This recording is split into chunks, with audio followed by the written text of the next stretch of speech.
It was raining heavily as I stood on the front porch of the house. My clothes were soaking wet, and so was my school bag. I sat on the floor and put my bag against the wall. I closed my eyes for a while and fell asleep within no time. "Oh, Kevin!" I woke up startled by her sudden loud scream.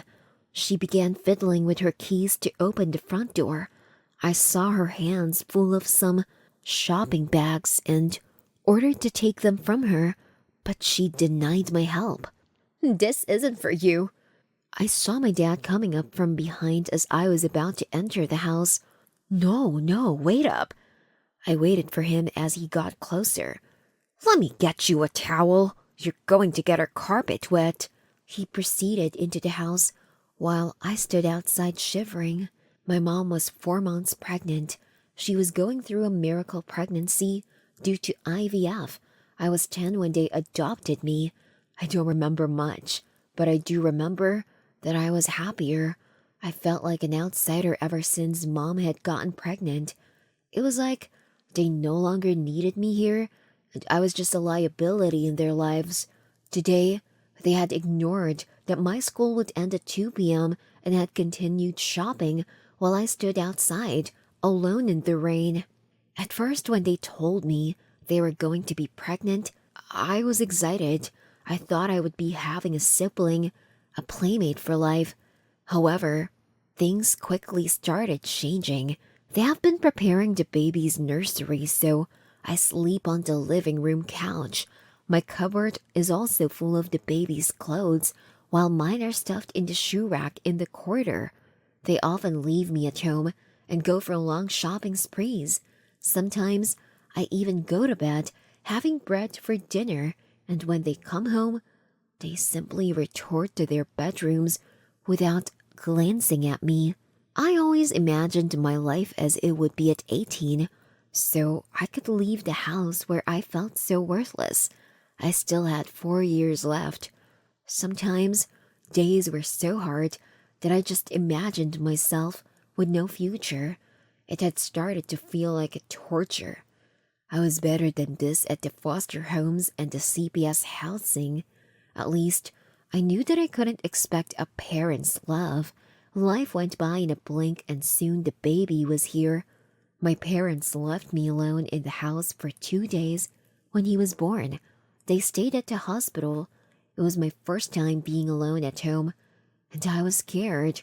I could hardly fall asleep. When the baby was home, it was all chaos. My parents were never up when I left for school, and they were never around when I came back. The baby also cried all night, and sometimes Mom would come out to the living room at midnight to feed the baby. She would ask me to sit on the carpet while she fed him. Sometimes I fell asleep on the carpet and woke up with an awful neck pain. My dad would forget to buy me new school supplies, but would always come home with gifts for my baby brother. I no longer knew why I was in the house, as I didn't feel like their son at all. I still called them Mom and Dad, but it was simply out of habit.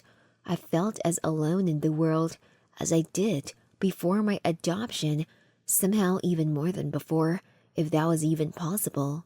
My grades began to fall drastically, and when my teachers called my parents to inform them, they just ignored everything. My education felt pointless as well.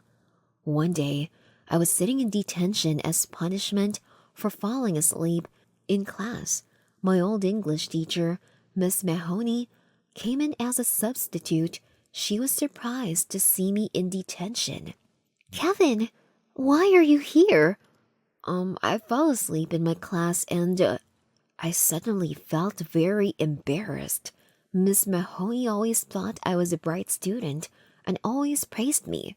"Oh dear, it happens sometimes. Come on, get up. You can go home." I dreaded going home. I was afraid I would have to stand outside, locked out, or be inside locked in until nightfall. "I am good here, Miss Mahoney, if you don't mind." "You don't want to go home?" "No, it's just more comfortable here." I put my hand over my mouth. I felt I'd said more than I should have. Miss Mahoney stared at me for a while and then asked me to bring my chair near her desk. I nervously went to bring my chair to the front. She noticed my hands shivering and held them.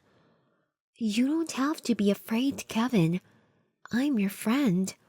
Now tell me, is everything okay at home?" I was suddenly so afraid. It felt like the whole room was spinning. I started to breathe heavily. "You can trust me, Kevin. Let me help you. I know you were adopted. Is everything okay?" I, yes, I was having a panic attack. My eyes were red as tears started welling up while I fought them. Miss Mahoney quickly noticed a change in demeanor.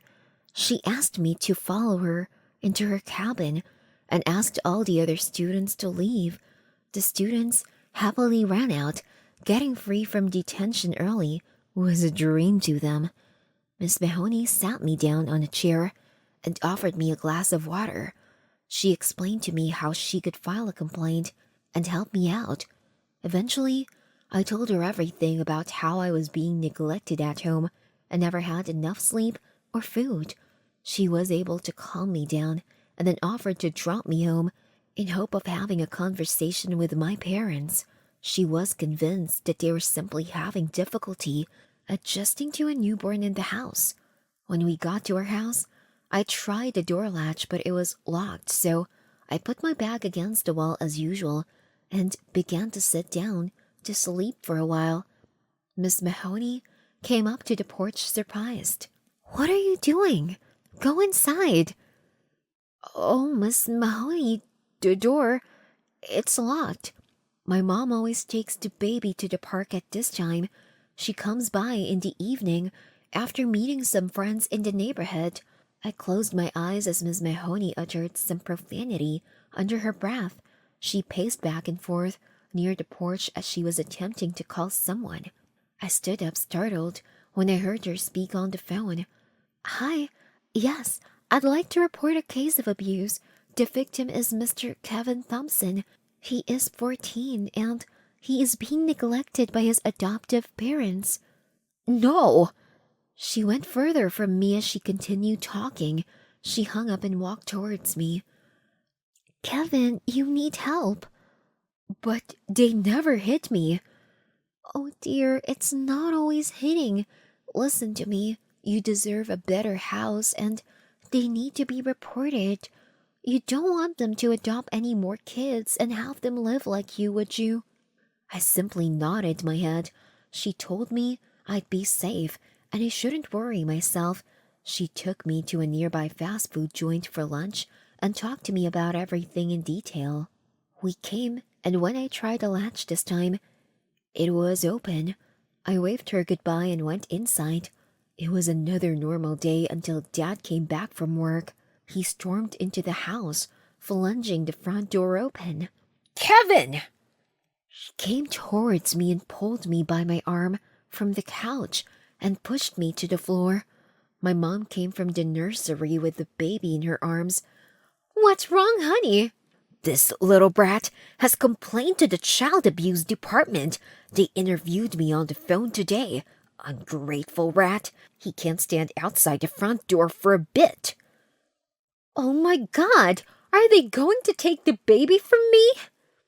My dad pulled me up by my arm and walked towards the storeroom.